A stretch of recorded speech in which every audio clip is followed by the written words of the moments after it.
저 박수를 세게 이렇게 했어. 빡. 들리지도 않을 거야.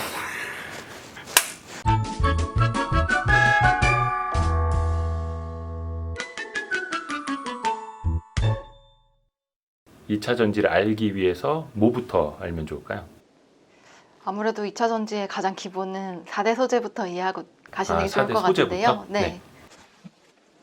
전지가 이렇게 생겼고 여기 안에는 소재들이 들어가게 되는데요. 여기가 양극재,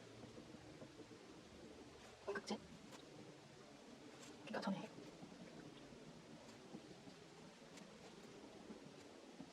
분리막 이렇게 구성이 됩니다. 그리고 이렇게 도선이 있는데 도선을 타고 전자들이 이동하게 된다고 보시면 됩니다.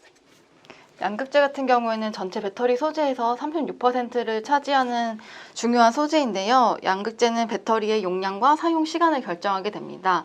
양극재는 리튬 산화물로 구성되어 있기 때문에 이렇게 리튬 이온들을 머금고 있다고 보시면 되는데, 리튬 이온을? 네, 여러 가지 리튬 이온들을 머금고 있는데 이 리튬 이온들이 전에 액을 타고 움직인 다음에 분리막을 통해서 이 리튬 이온만 이렇게 움직일 수 있거든요. 그래서 이 리튬 이온이 음극재로 들어가는 과정을 충전하는 과정이라고 보시면 됩니다. 네, 그리고 이제 충전이 되면은 이 리튬 이온이 음극재 안으로 이렇게 쏙 들어오게 되는데 이렇게 돌아오면서 여기에 전자도 같이 쌓이게 되는데 이렇게 만땅으로 차여진 이 전자들이 이 도선을 타고 흐르면서 전기적인 에너지를 낼 수 있게 가는 이 과정이 방전하는 과정이라고 보시면 됩니다. 말씀드리면 음극재 같은 경우는 전체 소재 내에서 13%를 차지하고 있고요. 전해액이 14%, 그리고 분리막이 9%를 차지하고 있습니다.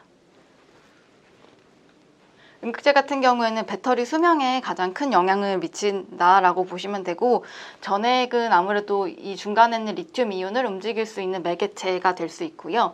분리막은 양극재와 음극재가 서로 섞이지 않게 분리해주는 막의 역할을 한다고 보시면 됩니다. 음극재는 사실상 우리나라에서 하는 데가 별로 없다면서요?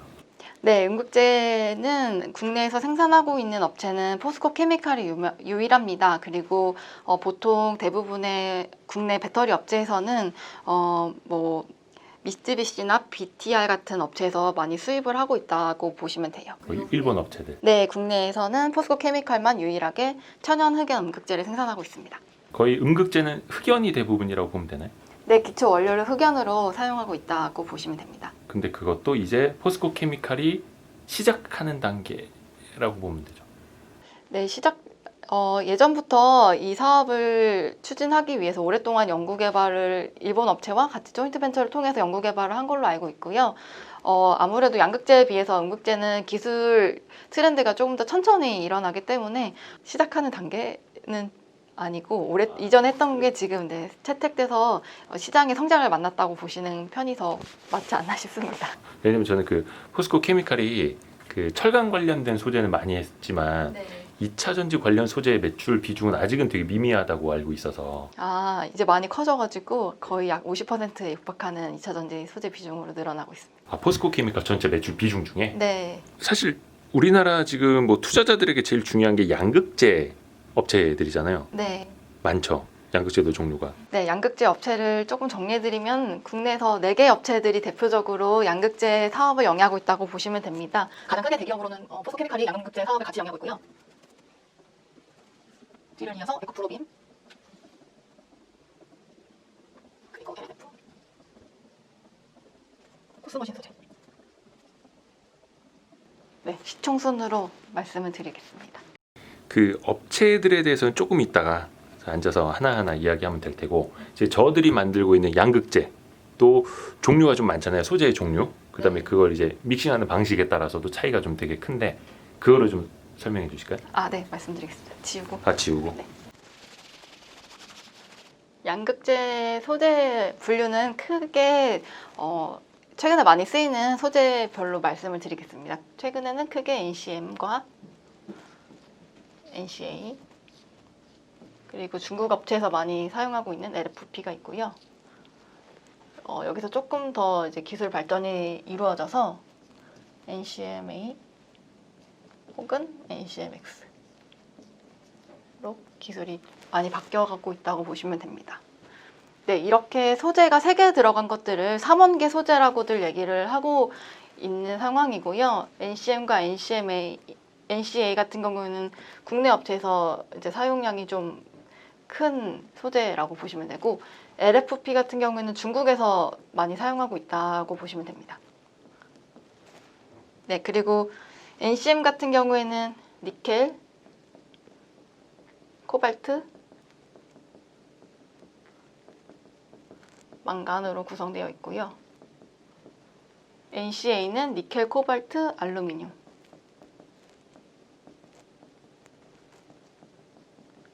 그리고 LFP는 인산철계라고 보시면 됩니다.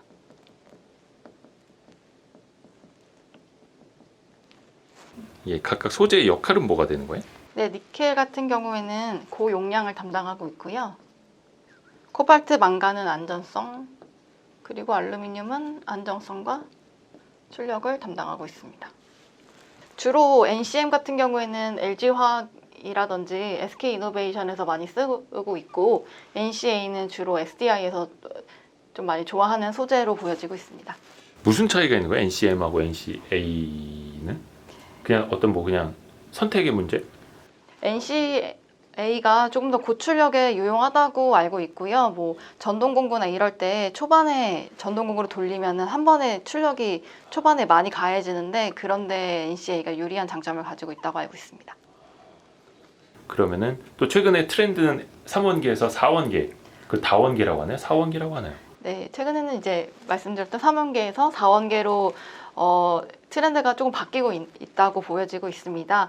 알루미늄이 추가가 된다고 하면은 말씀드렸던 출력이라던 이런 특성에 조금 더해질 수 있고, 또 3원계보다는 이 4원계가 조금 더 기술적으로 안정성을 띠고 있기 때문에 최근 트렌드는 NCMA로 흘러가고 있는 것으로 보여집니다.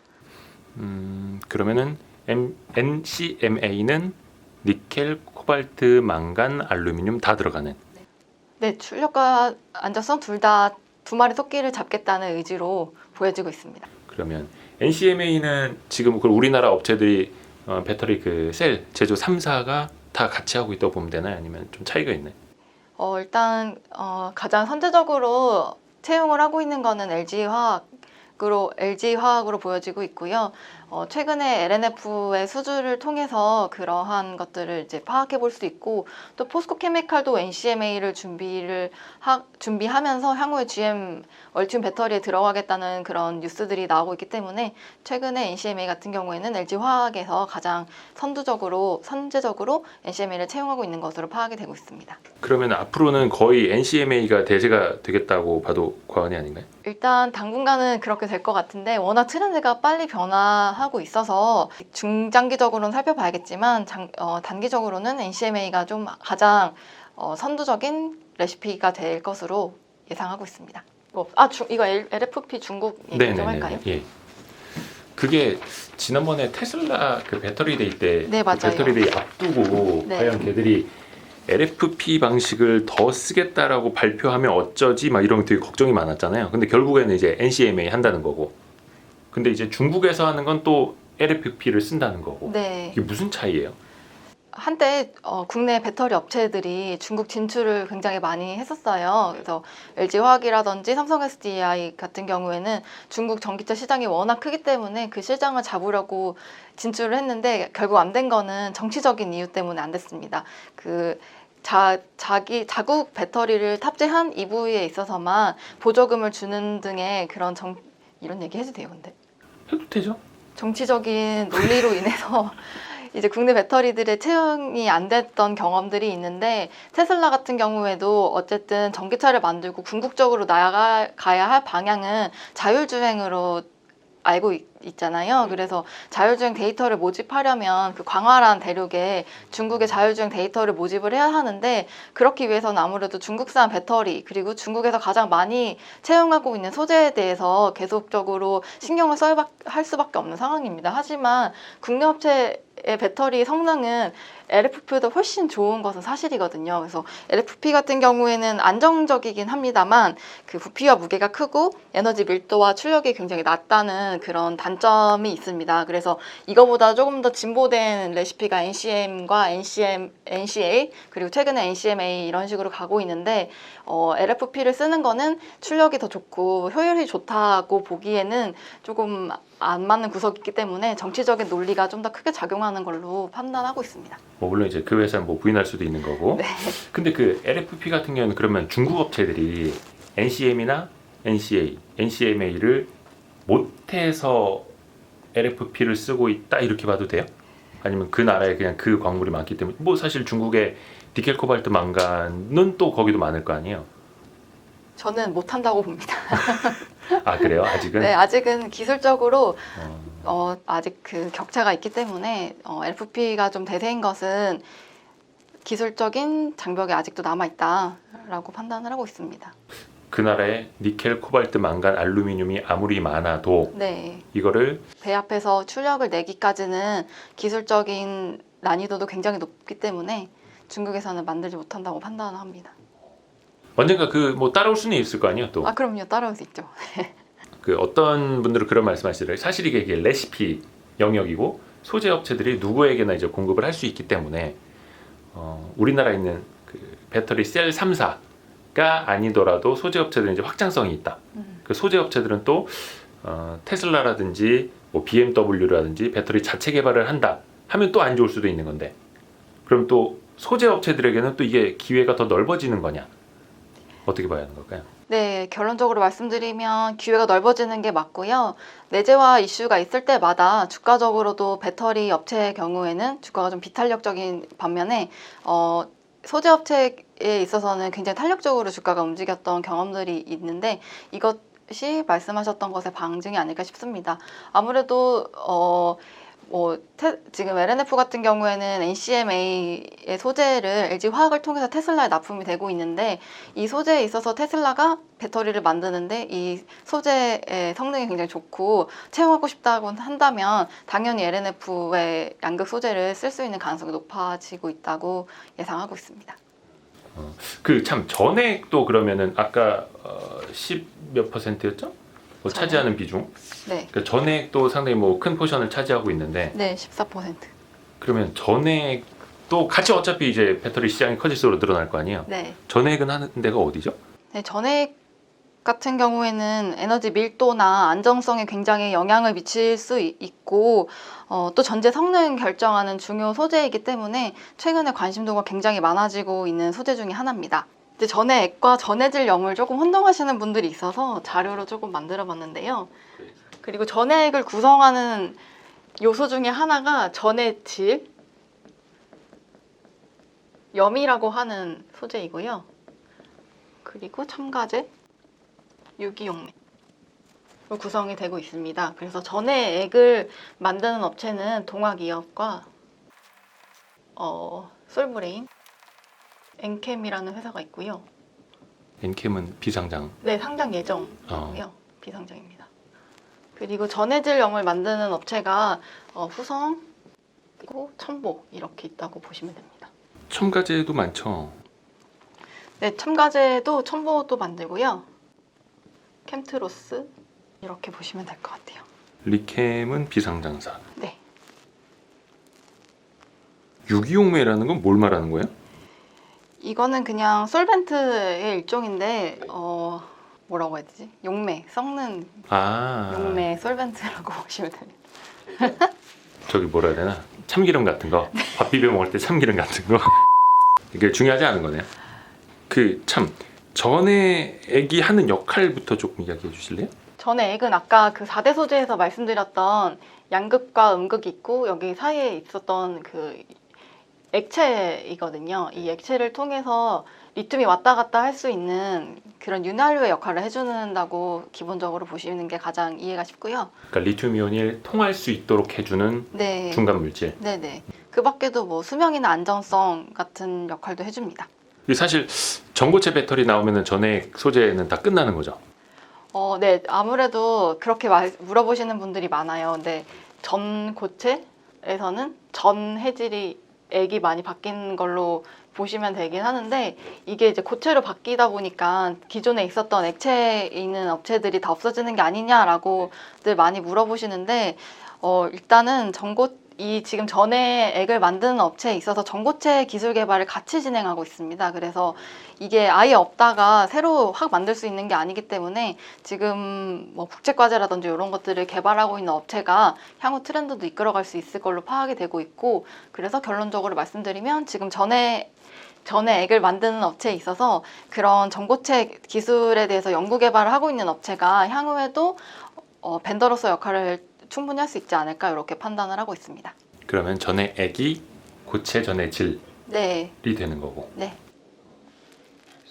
형태? 형태? 예, 네. 형태 뭐 원형, 그다음에 저기 뭐냐 셀 파우치형, 각형 뭐 있잖아요. 네. 이렇게 구성이 되어 있고, 원통형은 많이 보셨던 뭐 예전에 라디오나 이런 데 쓰셨던 그런 원통형 배터리를 생각하시면 됩니다. 그리고 각형 같은 경우에는 이름에서도 알 수 있듯이 이렇게 네모난 각에 들어있는 배터리이고요. 파우치는 은색 과자 봉지에 쌓여있는 그런 파우치에 들어있는 배터리라고 보시면 됩니다. 이렇게 형태별로 특징이 있고요. 아무래도 이게 전방에 있는 어플리케이션에 따라서 이런 채택이 조금 달라질 수 있는데, 전통적으로 이런 원통형 같은 경우에는 IT 기기에 많이 사용이 되었었어요. 뭐 말씀드렸던 뭐 라디오라든지, 그렇죠. 지금 우리가 쓰는 AA. 네, 건전지 요즘에는 많이 안 쓰긴 하지만 IT 기기에 많이 쓰였었고, 이 각형 같은 경우에는 뭐 EV나 ESS에도 많이 쓰였습니다. 그리고 파우치 같은 경우에는 지금 대부분 EV에 많이 쓰이고는 있는데, 이 파우치도 작은 소형 파우치 같은 경우에는 예전에 핸드폰 보시면 핸드폰에서도 기억나시나요? 핸드폰에 쓰였던 파우치형 배터리를. 뭔지 알 것 같아요. 그러니까 지금 배터리 교체형 핸드폰 같은 경우에는 각형이 들어갔던 거고, 네. 아예 내장형은 파우치형이 들어가 있다 이렇게 봐도 되네. 네, 뭐 각형도 소형 각형도 있고 소형 파우치도 있는데, 이제 각각 특성에 따라서 어플리케이션의 채용이 이루어진다라고 보면 됩니다. 그래서 뭐 이렇게 나누긴 했지만 최근 트렌드는 다 유연하게 쓰이고 있는 형태라고 보시면 되고, 예전에는 IT 기기에 국한되었던 것이 최근에는 테슬라를 필두로 EV에도 많이 채용이 되고 있는 상황으로 보시면 되고, 각형 같은 경우에는 좀 무거워서 한 몇 년 전까지만 해도 EV에 많이 쓰이겠느냐라는 논란이 있었긴 하지만, 그래도 안정성을 중요시하는 유럽의 전통 내연기관 업체에서는 꾸준히 각형을 선호하는 것으로 알려져 있기 때문에 EV 쪽에서도 채택이 계속 일어날 수 있다라고 판단을 하고 있습니다. 그리고 파우치 같은 경우에도 아무래도 형태가 굉장히 각형에 비해서 부품의 탑재율이 좀 적고 가볍고 유연한 특징으로 인해서 EV의 활용도가 굉장히 좋은 것으로 파악이 되고 있습니다. 테슬라는 왜 원통형을 고집하는 거예요? 저희한테 익숙한 만큼 원통형 전지 같은 경우에는 한 20년 정도 원통형의 대량 생산이 이루어져서 왔습니다. 그렇기 때문에 아무래도 가격이 가장 싸고 빨리 만들 수 있는 그런 특징이 있어요. 그리고 보시기에도 이 각형과 원통형은 크기 차이가 좀 나는데, 이 원통형을 묶어서 EV에 싣다 보면은 가끔 이제 배터리가 좀 폭발이 되거나 뭐 누수 현상이 일어날 수 있는데, 이렇게 하나만 교체할 수가 있습니다. 그래서 교체하기 용이하고 또 값싼 가격에 빠르게 조달할 수 있다는 그런 특징으로 인해서 테슬라라든지 최근에 뭐 스타트업 전기차 업체에서는 원통형을 선호하는 것으로 파악이 되고 있습니다. 네, 말씀드렸던 것처럼 원통형은 기존에 뭐 IT 기기라든지 전동 공구에 많이 쓰인다고 생각을 했었는데, 테슬라가 원통형을 채용하면서 트렌드가 많이 바뀌었거든요. 그리고 말씀드렸던 것처럼 예전에는 각형이 없어질 수도 있다라는 얘기가 있었었는데, 그런 거랑 상관없이 이 여러 가지 형태의 배터리들이 많이 다양하게 쓰일 수 있기 때문에 어디가 대세가 될지는 조금 더 지켜봐야 될 것 같습니다. 그러면은 당연히 LG화학은 원통형으로 저기 테슬라에 납품을 할 테고, 각형하고 파우치형은 이제 업체들이 좀 선호하는 게 다르죠? 네, 여기 각형 같은 경우에는 SDI가 주로 만들고 있고요. 파우치는 LG 에너지 솔루션 그리고 SK 이노베이션이 파우치 형태를 선택을 했습니다. 이노베이션은 이제 파우치형을 100% 만드는 것으로 알려져 있고 LG화학 같은 경우에는 원통형과 파우치형을 같이 만들고 있는 것으로 알려지고 있는데요. 지금 원통형은 테슬라에서 채택을 하고 있고 이 파우치형 같은 경우에는 이제 향후에 가장 큰 고객사 중에 하나인 GM으로 납품될 것으로 알려져 있습니다. GM도 파우치형을 쓴다는. 네. 그러면 LG를 통해서. 네.